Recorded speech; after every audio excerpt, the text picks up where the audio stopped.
tonight's live is going to be about male pattern baldness, really hair loss in men, and some of the treatments that work. I'll be discussing quite a few things. I've got my notes here, trusted notes, and I'll be also discussing matters to do with acne, because we are in the month of acne awareness month, and so I want to talk about things to do with acne. I kind of want to introduce the acne subject and see where I go with that. Pardon me, and see where I go with that within the week or the rest of the month. I want to touch base on those things. If you can hear me, let me know that you can hear me and that I am sound and clear. But I need to do housekeeping as usual. My name is Djanie. I am an advanced hair, scalp and skin practitioner here in Leicester.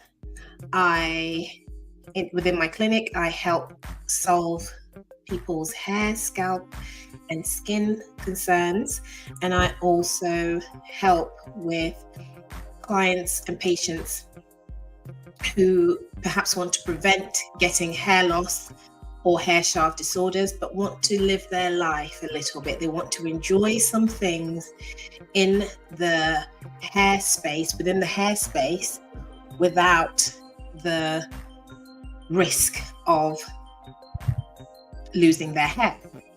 And so that's where I come in. I introduce them to my methods.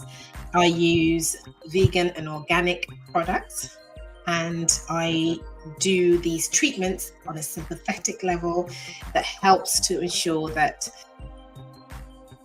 their hair, scalp and skin is held intact and isn't aggravated by these treatments that we do in the salon. So I also, before I forget, help professionals within this industry to perfect their treatments and service offerings that they provide. And I do so by going out to the salons that they work at or their establishments, and I help them to really hone in on their skills. And sometimes they come in to see me and I also train them. And I run courses for people who can't reach me, who can't come to me, but want to enjoy taking care of their hair themselves. And I always say that it's important to know that care over your hair should be a tool. It should be something that you have, a skill that you have, that you can heavily rely on, and then you use a professional for the remainder of the other treatments that you need, for example. So for example, skincare, we have a parameter, we have treatments that we can perform that an average person shouldn't get their hands on those tools and machines and techniques that we use. We have to present certain qualifications and certifications before we're allowed to buy those machines. And so this is when we delve into the advanced skincare, because the things that you can do at home topically and some of the machines that you can use at home may work, but they have low level strength. So the strength levels are reduced so that you don't cause yourself any harm. And so a professional or an advanced therapist or practitioner is best suited for those highly technical treatments that really move the needle in your skin, scalp and hair care. Okay, so I want to discuss acne. I think I'll start. No, I will start with androgenetic alopecia, so male hair loss, so hair loss in men, and how we sort of deal with that subject. It is a subject that is something that I'm conscious of, that it's a big deal. It's really quite important to men, but it isn't discussed very often. People tend to shy away from it. I have heard women say, well, does hair loss actually matter in men? I mean, don't they just shave it off and just move on? But truly, that's not the case. I have got clients who start to ask me about hair loss treatments for their better halves, and they want to find out where they can, or what treatments that will be useful for them in their hair loss journey. And so it's not something that men put away. It is, or something that men aren't concerned with. It plagues men just as much as it plagues women. And so since I've recently had some men enjoying my lives, I thought I would dedicate today's live to men and hair loss that concerns men. Okay, so the issue that we find with men hair loss or male hair loss is that men tend to go out and look for these miracle cures. In fact, we're all guilty of it. Women do the same. But, we tend to go out there and we look for these miracle cures. I mean, we're calling these miracle cures because they don't really have an effective way of reversing androgenetic alopecia. We haven't found that it makes any cosmetic significance at all. And so we struggle to really use that within the treatments that we offer. So all the treatments that we offer in this space, we use products that are marketed for the conditions that we're treating. So there are 5 tests that products must meet, and these tests are that products must have had clinical trials. It must have had appropriate clinical trials. So not just any clinical trial, but appropriate clinical trial to do with the product that is being marketed.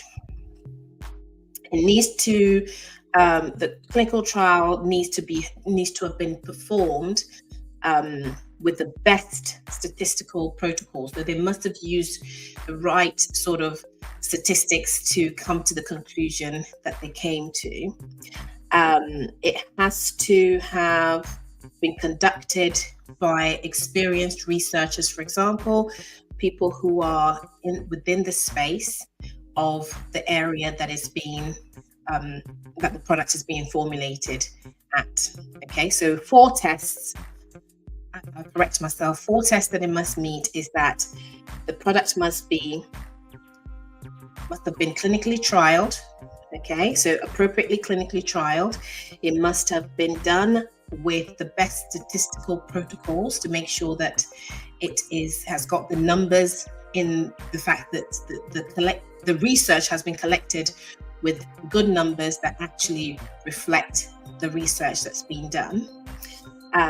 It needs to have been done by experienced researchers who are within this space, and also must be of good repute. So they must be of good reputation to have conducted such clinical trials. So when you're buying products for your hair, whether you're a man, woman, or any other way of recognizing your gender, you must ensure that the product meets these 4 tests. So these 4 tests are met by the product. Okay, so I've already highlighted them.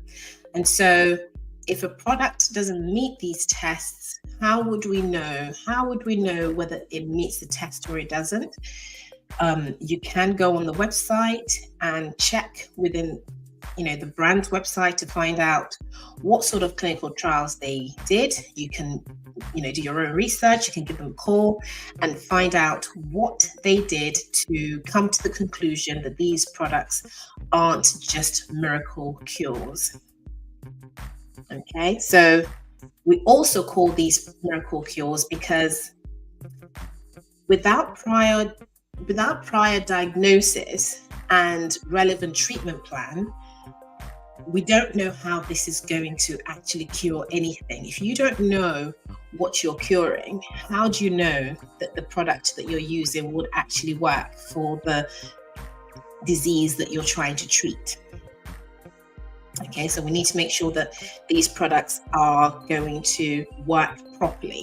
So a proper diagnosis, not an erroneous one. So going to a professional to look at you and give you a proper diagnosis and give you a treatment plan and recommend products that would actually work is a good way to go. Okay, so if you notice when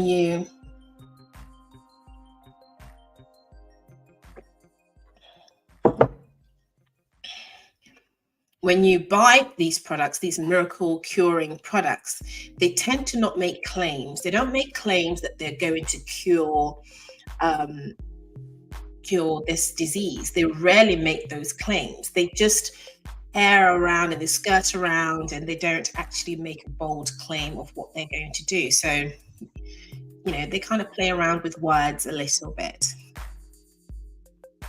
So be careful of those. Okay, now I am not opposed to any use of herbal or natural products at all. If it works for you and you've used it before, or someone that has worked for, each to their own. If it works for you, please go ahead. Okay, I don't have any concerns whatsoever with things like that. The only issue we have is when you're using products that aren't formulated for the scalp and you're leaving it on the scalp for a prolonged period of time. So you can do scalp care, you can use herbal and natural products, but you must make sure that it doesn't stay on the scalp for too long. Because as I've mentioned in the past, we want to make sure we are protecting the sebaceous gland. This is a very important gland. Its anatomy, unfortunately, is not completely correct. So I have to make sure that I highlight the fact that there are some mistakes here. But the sebaceous glands, we must ensure that we are taking care of that. We must protect the sebaceous glands. They're not things to play with, really. So they are the glands that produce sebum. Okay, this is the waxy oil. We also call it oil gland. So you'll hear people call it the sebaceous gland or the oil gland. So this is an anatomy of your skin. So the top layers are the top layer of your skin, and then this is the further depth, the deeper levels of your skin. And this is where your hair lives. This is where it starts to grow. That's the matrix where it's being fed blood, and then it grows hair into the follicle. So this is the hair follicle, and the hair grows inside of this tubular area. We don't call it a tube because it doesn't look like a tube, but for the purpose of what we're discussing, so this is where the hair lives. And so we want to protect the sebaceous glands at all times. It's so important to do so because that is the area that has, there's a bulge that is around that same area, which also has stem cells in there. And we must make sure that we're protecting that against immune damage. Okay, so by putting products on your hair, you're not allowing your sebaceous glands to work properly. Remember, they deliver sebum to the hair, which is antimicrobial, antibacterial, really helps to balance the pH of the skin. So it's there to do its job. And so by not allowing it to do its job and putting things on that hair, on your skin, sorry, your scalp, by putting things on your scalp, you are blocking this area, okay? This hole that the hair's coming out of. You're blocking that, or you're stopping the sebum from actually traveling north, because that's what it does. It travels north, upwards, and really lubricating. So it has a lubrication factor, which lubricates the strands of the hair, but it also lubricates the surface of the scalp. It's antibacterial and antimicrobial also. So we make sure that we are getting that beautiful, naturally occurring agents that help to protect our scalp. So by not doing that, by not leaving the scalp to do what it needs to do for a prolonged period of time, what you're doing is you are stopping the sebaceous glands from doing their job. So we don't leave products on the scalp for too long, but apart from that, if you're using things and you feel that you are happy with that and it works for you, if it's working, go ahead. You know, we don't object to that. We're just mindful of what the damage could be to your scalp.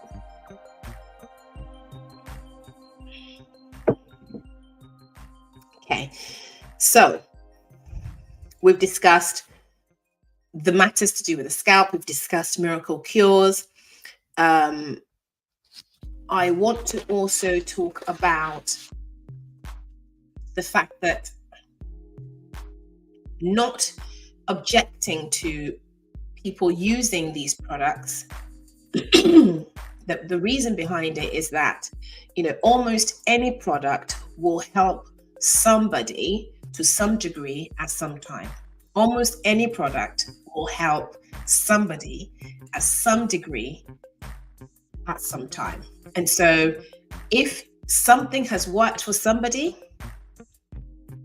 a product of any kind has worked for somebody to a certain level, sometime in their lives, and they make a recommendation for you to use that, it is true, it did work. But will it work for you?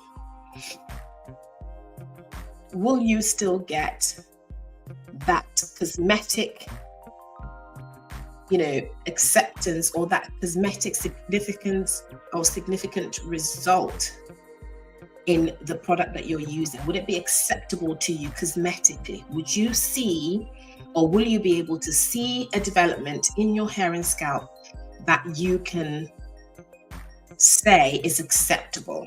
That's what you need to find. You need to be able to test that. So a product might work for somebody to some degree at some time in their lives. And so be mindful of that when you're using products for your hair.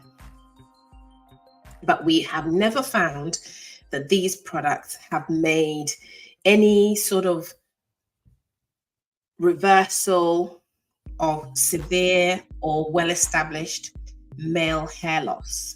We haven't found that these products have actually helped significantly in any severe or well-established male hair loss conditions. So it doesn't mean it doesn't work. It just doesn't mean that we have not found that it has. Okay, so we need to make sure that we're using products that have been researched and licensed to work for the conditions that they are designed to work for. Okay, so we're looking for products that are going to treat conditions. So these are therapeutic products that have been designed to actually help these ailments that we might be going through within the hair, the scalp, and the skin. Okay, so we need to talk more about the research and things like that people go through to make sure that the products that they send out into the world actually does the work that it says. But all in all, just be mindful of clever marketing Clever marketing is going to be the bane of our lives as we try to solve hair loss conditions. Okay, so therapeutic drugs are great when they're designed to actually help. But I want to talk about some of the things that will influence the success or influence the hair. And this goes for both men and women. So I'll go through the list of things that people should be mindful of that can affect the hair in men and women. So conditions like anemia. So anemia is just the body's inability to produce enough healthy red blood cells. And so when somebody's not producing enough healthy red blood cells, they will start to experience the condition called anemia. So if you're going through that, that will affect your hair growth. Okay, so diabetes, for example, could be unhelpful to hair loss conditions. Thyroid disorders, for example, is another condition that just whether your body's not responding to insulin, for example, or your blood sugars are too high. And some of the conditions or some of the symptoms that can happen because of thyroid issues are sort of tiredness, depression, anxiety, and also obviously can affect the hair also. We have vitamin deficiencies. So if you're experiencing a deficiency in vitamins, so you're not actually getting all the nutrients that you need, that can definitely affect your hair growth. Malnutrition is also one, in the sense that if you're not getting enough nutrients because maybe you're following a weight management diet, for example, or you have, without your intentions, lost a lot of weight very drastically, that could be a shock to the system, and so you can start to lose hair. We have pregnancy, which also really affects the hair in a positive way to begin with. And then once you've had the baby, you start to experience postpartum shedding. So this is towards the women. But in general, all the other things that I'm mentioning can affect men also. And then we talk about oral contraception and how it affects women in the way that it works. And that helps with sort of excessive hair growth with women, but I'll discuss that another time. Today, we are dedicating today to male hair loss. So autoimmune diseases can affect hair loss too, and genetic influences can affect hair loss in men. Stress is a big factor also for all of us, and so that needs to be addressed. So we need to make sure that we're not producing too much cortisol, so our cortisol levels aren't too high, and that we can maintain that healthy balance in the production of hormones within our bodies.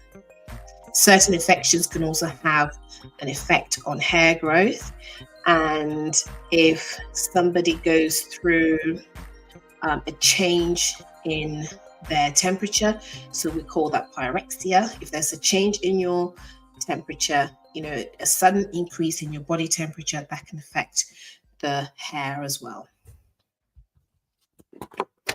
Okay, so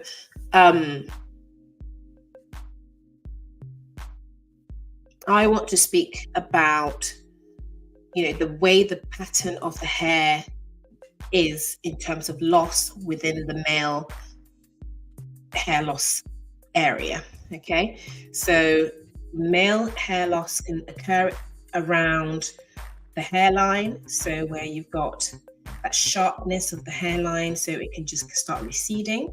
We can also get baldness at the top, at the crown, for example, and it can just grow and grow and grow around, or increase in size around the crown of the head.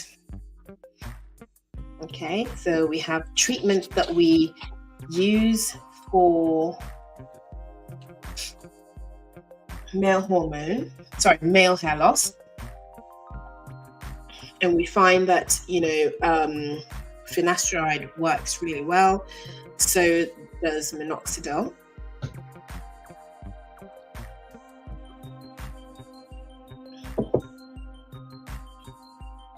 So minoxidil is usually just applied topically. You can get it in 2% or 5%. It usually comes in a foam, and you put that on the area of the scalp, and that tends to work really well. And we sometimes prescribe that in conjunction with finasteride. So it can be used together. So you take finasteride orally, but then you put minoxidil on topically. Okay. So we need to speak about, what is happening to the body as, pattern baldness is occurring, for example.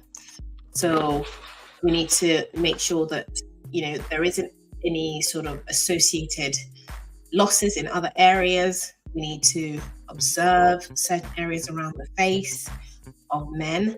We need to maybe address the eyebrows, the chest, the back, other areas that normally we get hairs that we call terminal hairs.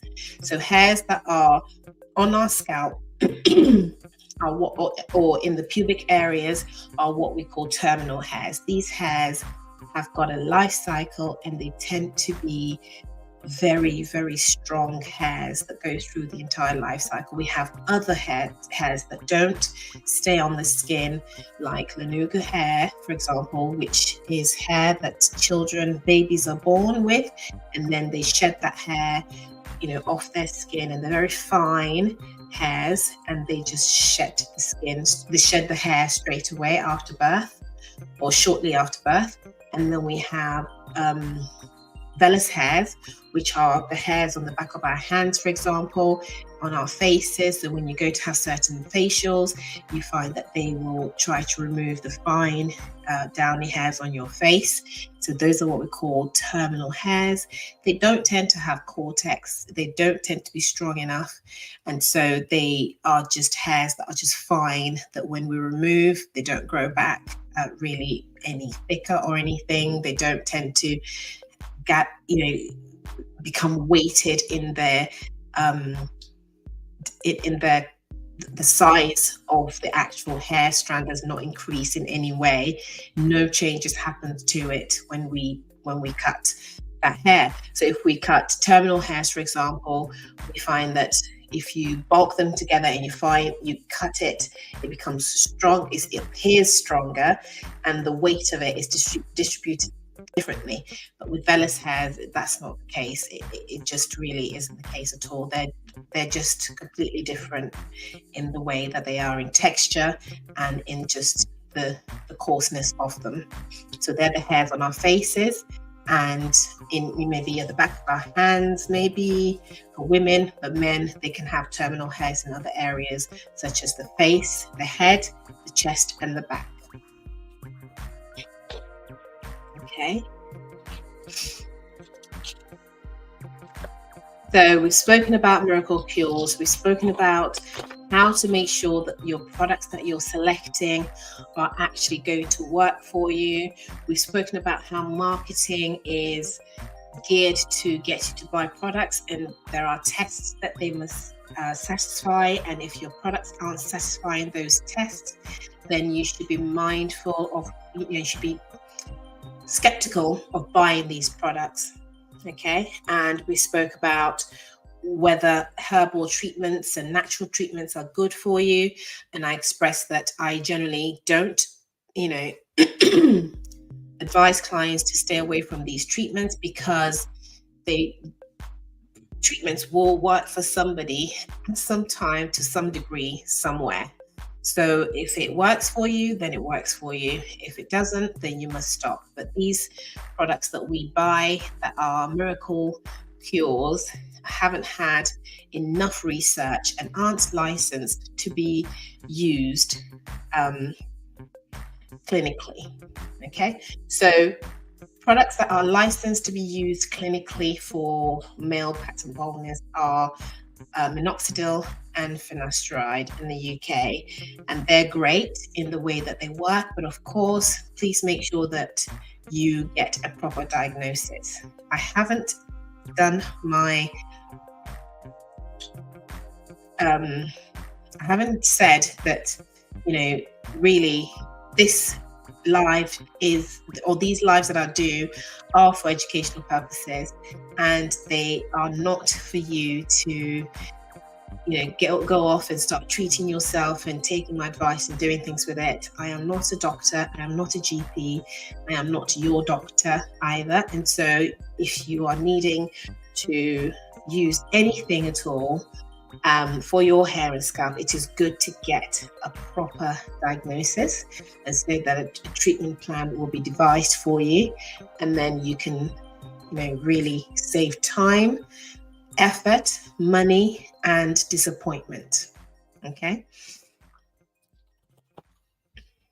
so if any product, basically what I'm saying is that if any product promises you spectacular results, I will be very skeptical in dealing with it if I were you. If any product at all is marketed anywhere that tells you that it's going to solve this issue for you, please err on the side of caution and be very careful, because it could be a waste of money. A proper diagnosis and a treatment plan is what you need. Okay, so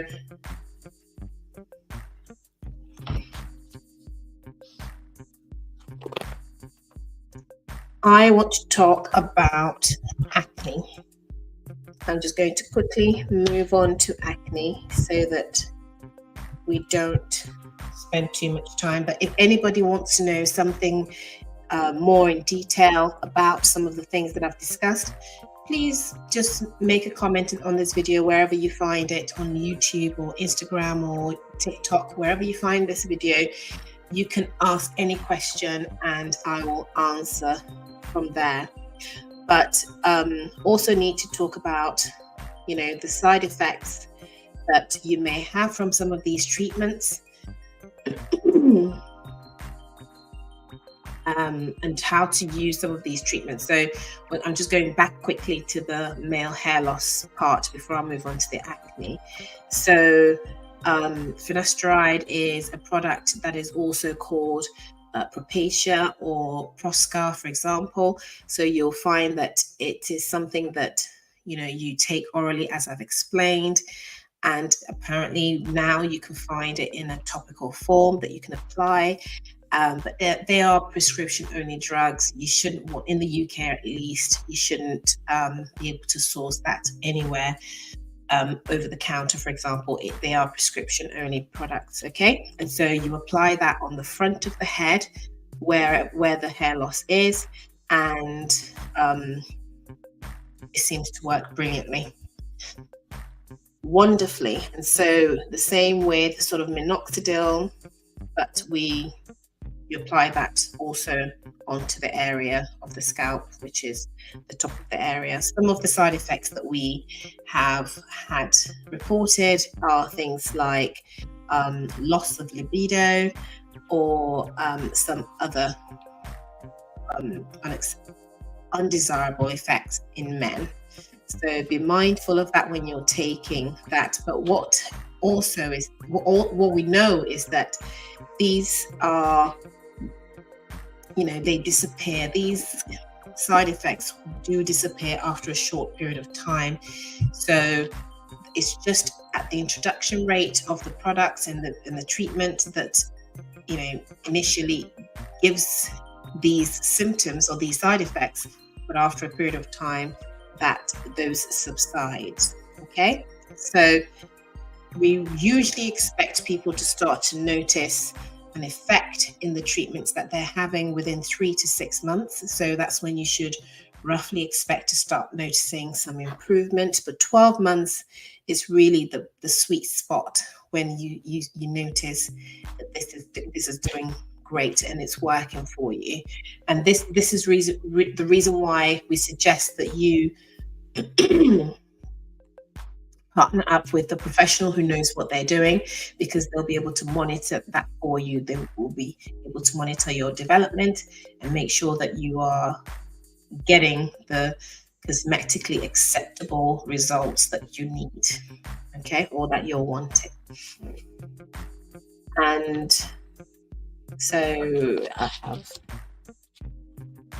spoken about that. I need to also speak about the fact that if you abruptly cease using these products and these treatments, you will sometimes, well, most times more than not, experience undesirable effects, which will be hair loss. So there'll be shedding occurring. Now, this would have been the shed that you would have incurred anyway, but you will notice that, and usually that isn't something that is desirable at all. Okay, so moving on swiftly to to acne. I've still got my notes.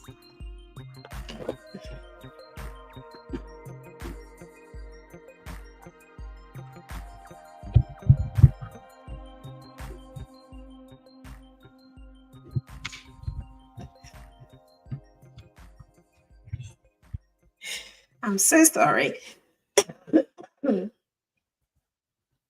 I'm very grateful that people aren't complaining yet. I think not many people have been watching my live, so they're not really saying anything. But so acne.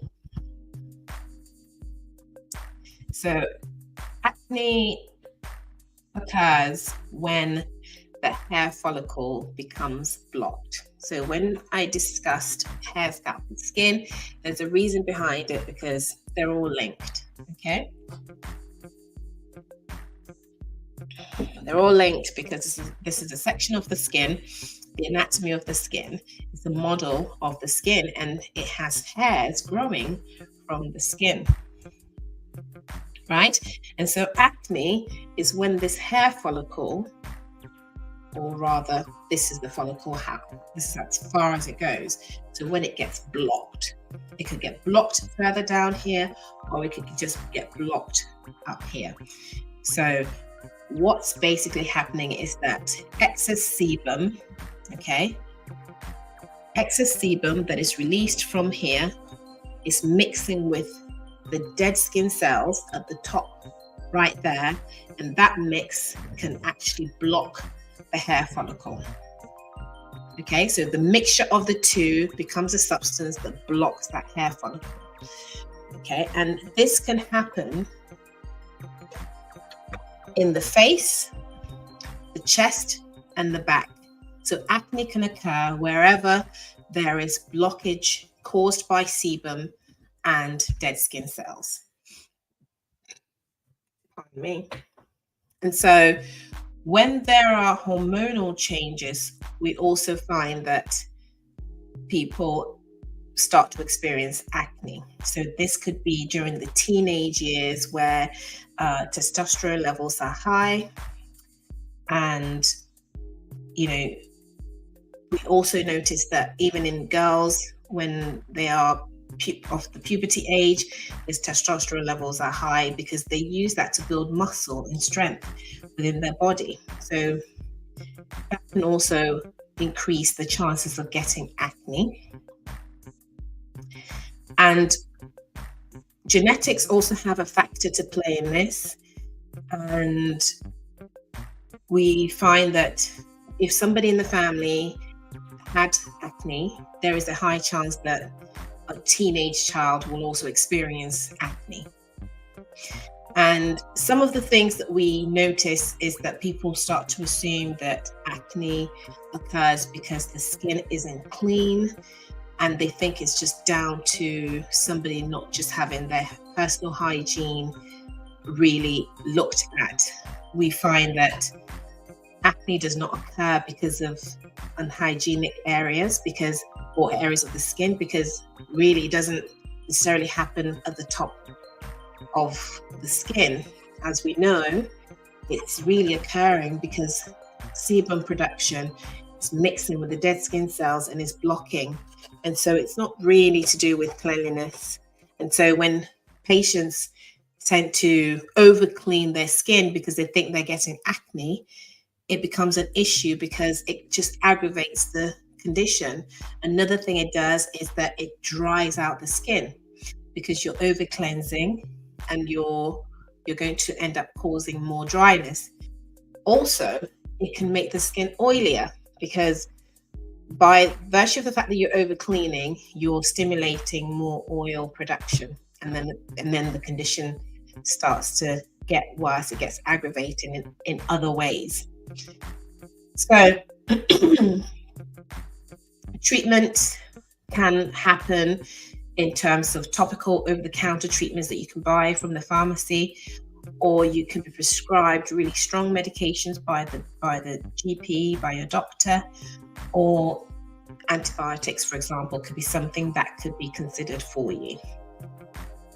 Okay, so another thing I advise is that you don't squeeze your acne. It's so important that you don't squeeze your acne.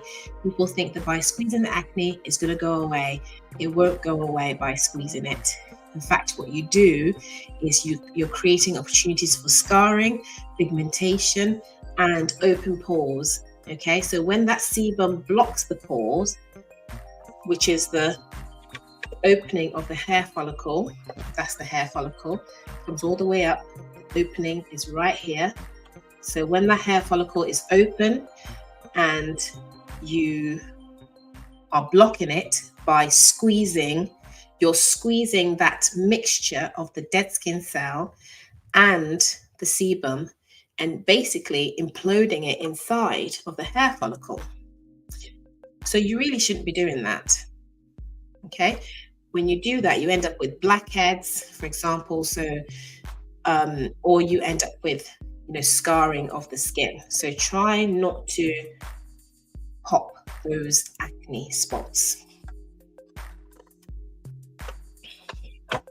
I'm going to talk about how to effectively look after acne or after your skin when you're experiencing acne. Some of the things that you can use. So apart from the fact that you can go to your GP and they can give you strong acne treatments, sometimes we find that people really react from those treatments where their skin just becomes dry and it doesn't really do well, or they don't protect the skin from the sun.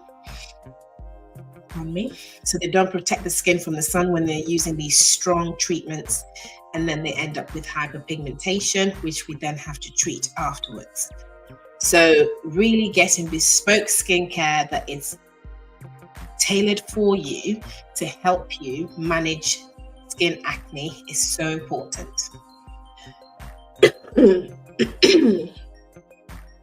So this is the treatment plan that I normally take my patients through.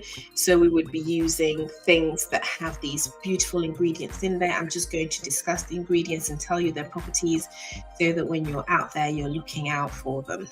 Okay, so we need to accelerate wound healing within the skin. This is for oily and acne prone skin. So when the skin is oily, it tends to sometimes become acne prone, or acne prone skin tends to become oily.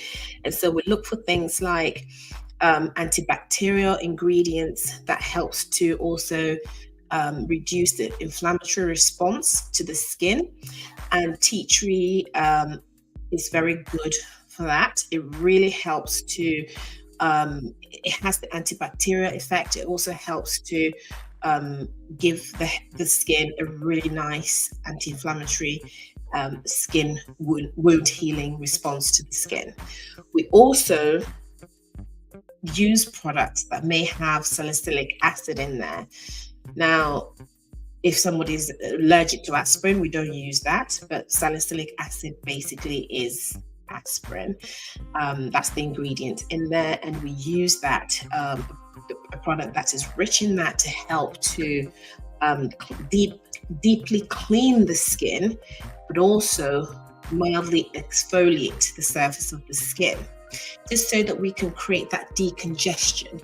So when that follicle is blocked because of the sebum and the dead skin cells, it congests the hair follicle. So although the hairs on our skin are called vellus hairs, and they really have, the purpose of them isn't as great as the hairs on our hair, which is terminal hairs, those hairs also have hair follicles. They're coming from somewhere. Okay, and so by blocking those pores, we end up with acne. So we need a decongestant. We need something that's going to decongest that skin area, the pores of the skin, and alleviate that congestion from there. So salicylic acid really helps us in doing that. But of course, if that's not going to work, you would use something else. So we would recommend something else. And building these things in does not mean that we don't actually engage in humectants and protecting the skin, and also preventing the skin from becoming dehydrated, because what you don't want is to treat the skin so aggressively and then it starts to become dehydrated because you think you've got acne, and so you go in with aggressive treatments and then you leave the skin dry, and then that becomes a problem in itself also. So we use things that are humectants, that are great at capturing water from the atmosphere and hydrate the skin, and basically leave the skin protected from dryness. So glycerin is very good for that. Hyaluronic acid is also brilliant for that by the fact that they lock in moisture in that skin. Okay, so they attract moisture and then they lock it in, and that's what we love about these humectants. And then we need to look at things that will help to reduce the signs of the oiliness, really, because we don't want the oiliness to still remain even after we're treating the skin. So we would look at things to help to reduce those oiliness.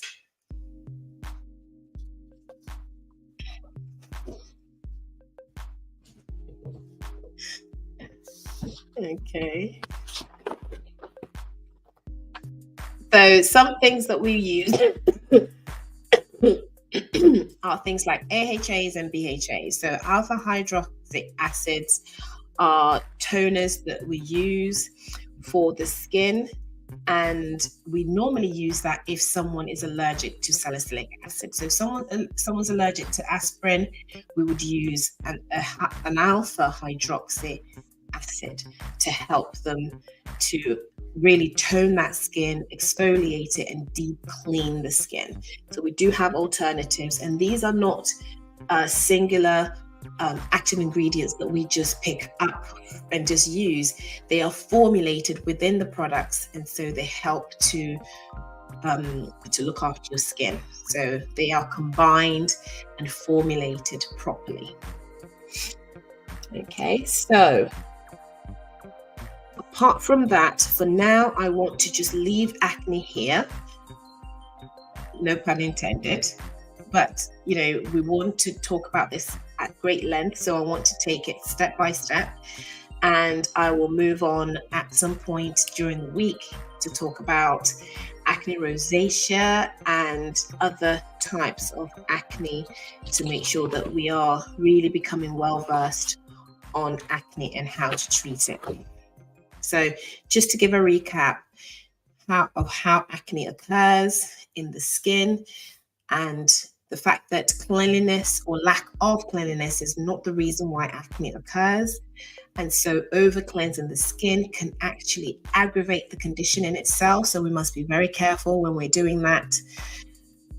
We want to make sure that we're not squeezing our acne so that we don't end up with hyperpigmentation and also scarring, because we don't want to have to treat all these things after we've treated our acne. Okay, we want to make sure that we're using products that are going to help to mildly look after the skin, so treat the skin of the treatment of the ailment that it's experiencing. So we don't do aggressive things.